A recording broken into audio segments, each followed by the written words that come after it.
நீங்கள் அந்த தலைவர் மீண்டும் என்ன சொல்கிறாருன்னா, இவர் ஜோசப் விஜய், இந்த ஜோசப் விஜய் நோன்பு இருப்பது அவருடைய விருப்பம், குல்லா போடுவது அவருடைய விருப்பம். ஆனால் அவர் ஜோசப் விஜயாகவே சிலுவையோடு வந்திருந்தால் எங்களுக்கு பெருமை.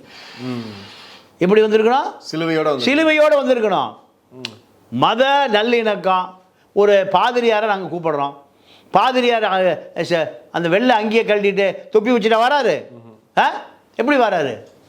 அவர் அங்கேயோட வெள்ளை அங்கேயோடு வராரு.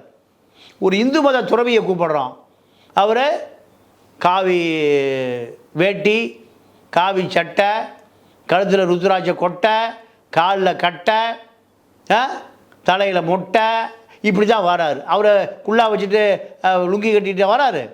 அவர் மத அடையாளத்தை அவர் மறைப்பதில்லை. ஆனால் ஜோசப் விஜய் என்ன பண்ணுறாரு? மத அடையாளத்தை மறைச்சு நடிக்கிறாரு. குல்லாவையும் போட்டுட்டு வேட்டியும் சட்டையும் கட்டிட்டு தரையில் உட்காந்து நமாஸ் பண்ணுறாரு. இதெல்லாம் நடிப்பை தவிர வேற என்ன?